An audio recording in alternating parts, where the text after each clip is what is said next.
How's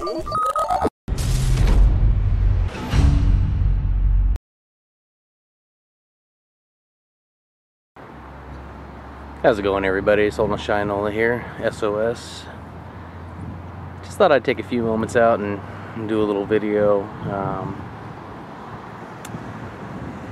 Kind of a response to something the YankeePrepper was talking about in one of his more recent videos, where he was talking about an article that, and he gave a link to it on the Survivalblogs, and I went and read the article and was thinking about a lot what the guy was saying. He was a person who had lived through the war in Bosnia and the ethnic cleansing that went on there between the Serbs and the Muslims and the Christians, or Catholics I should say, and talked a lot about people's mentality and what a SHTF WROL situation really looks like. And one of the things he talked about was, in that type of situation, when you have a complete breakdown, how a lot of times you're going to be constantly on the move. And you're going to have to keep moving, because you're going to have all kinds of bad things happening all around.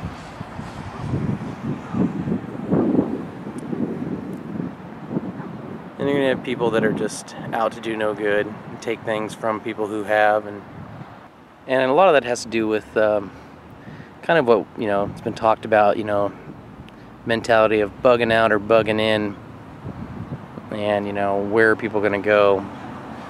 And I've kind of given you a quick little panoramic of what's around me, and it's pretty much, there's I live in South Orange County, California, and there are close to, I think it's almost 2.5 million people living in just Orange County alone. There's probably,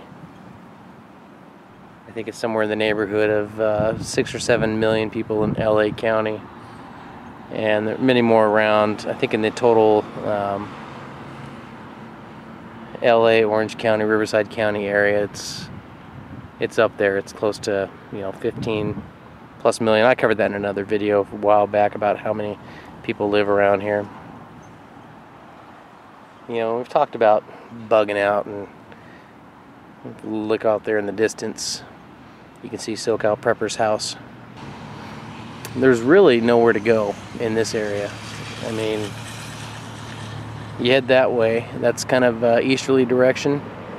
You get over that mountain, and that's where you have Riverside County, and then beyond that, it's just desert. You're not supporting life beyond that point.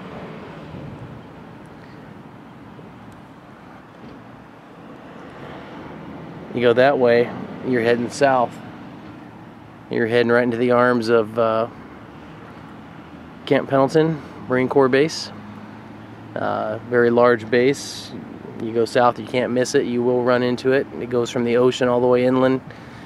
I think it's about 15 miles in, so you're going to hit it. Problem with that is, it seems like for some people they'll think, oh, security, head to the Marine base.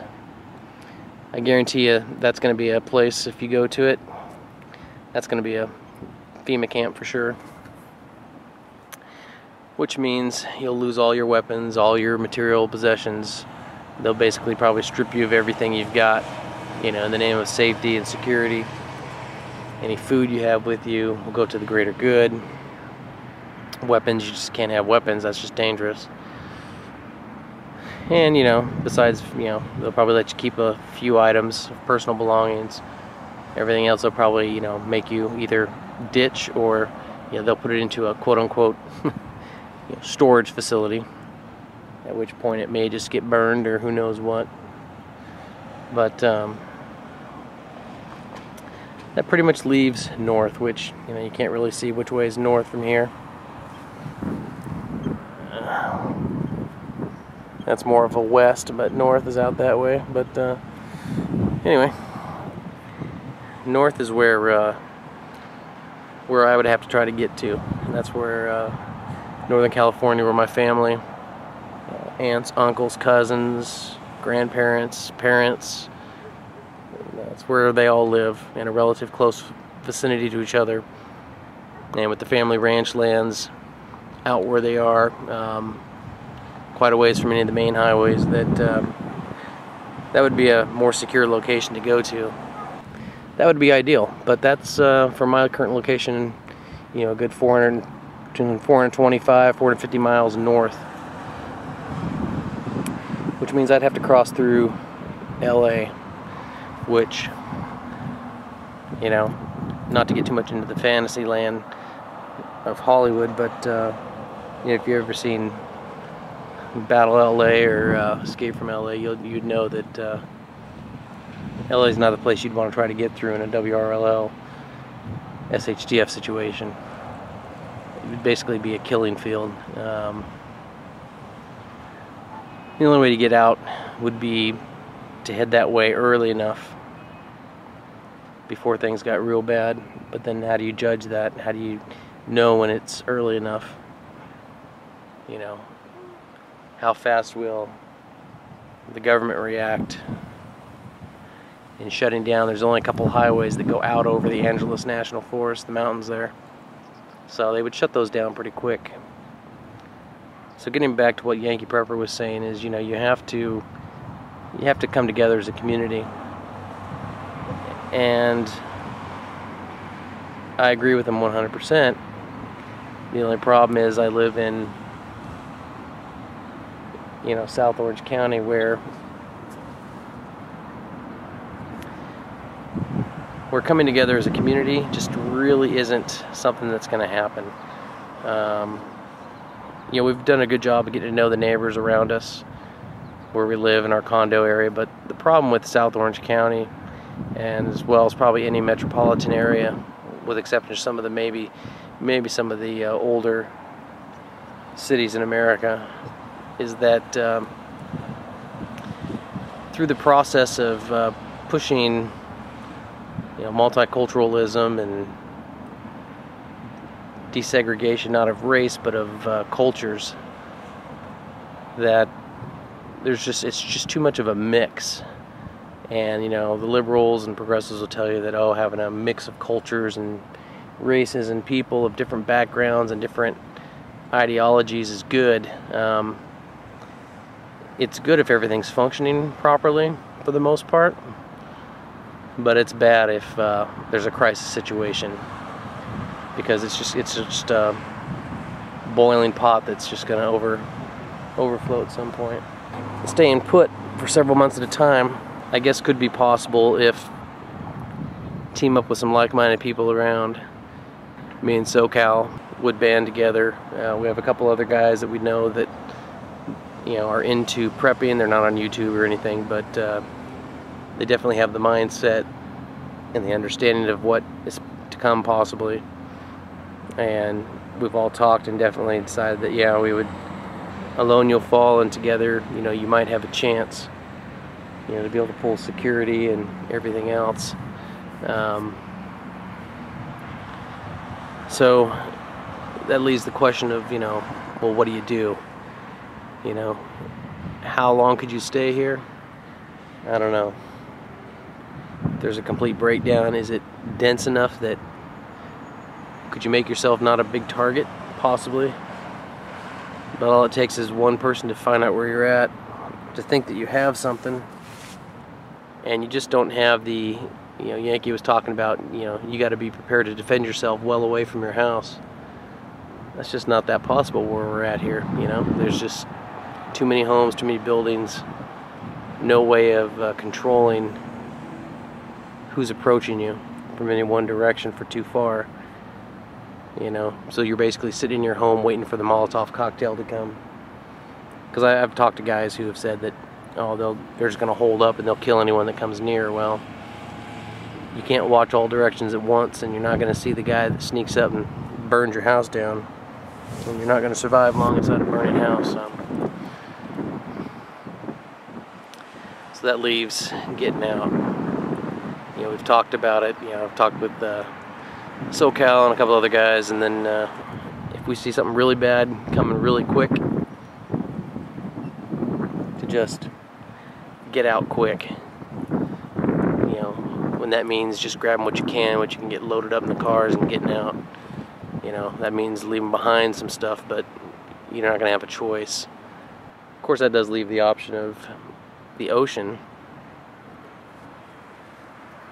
If things got really bad and we ended up getting trapped down here, I figure that I'm going to commandeer a boat down in one of the marinas in the harbor. There's plenty of harbors, marinas within a couple miles of here that you know, I have friends that have boats down there. They're not preppers, they're not in that mindset, but if I have to take them along, I have to take them along. But getting out by boat and heading up north via the Pacific Ocean might be another option. But you know, Yankee had a lot of good points. That article had some good points, but it also had some things that, you know, obviously we don't have those situations here. You know, talked about gun confiscation being one of the first things, and I don't foresee gun confiscation becoming a big issue, only because most people, when they realize they're starting to try to confiscate the guns, they're either going to put those guns in hiding or they're going to use them against the people trying to confiscate. My only thing is, I think that beyond confiscation, it'd be a bartering tool. Once they lock the area down and they slowly start starving the people through rationing of food and everything, in a complete collapse scenario, they might start saying, well, for every gun you bring in and turn in, we'll give you a week's worth of food.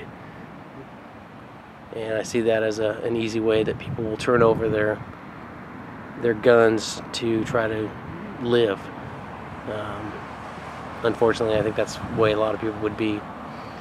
But that's why you got to prep. I got to agree a lot with what Yankee Prepper said. I mean, every situation's different. Every area in the country's different. Your circumstances are going to be different. You just have to evaluate it and look at realistic situations and how you realistically think you're going to be able to survive. You know, I remember that program that was on, was it Discovery? And you had those you know, Southern Prepper 1 and Engineer 775 and those others. Those two guys kind of have it together, but those other people they were showing, like in Phoenix, Tucson, those people are just never going to survive. Talk about a huge target by having the hydroponics in your pool and everything. You know, you're in the middle of a desert in a city with nothing around. You're going to get found. People are going to find you. They're going to, if they don't kill you and take what you got, they're just going to burn the house down. So, you know, thinking that you're going to survive there on your own, in your own house, with a big hydroponic setup in the back, boy, are you mistaken. But, you know, it just makes you think. Made me think about it, and hopefully it makes you think too. So there's just a lot of things that you got to think about when it comes to how you're going to survive a WROL and a SHTF situation.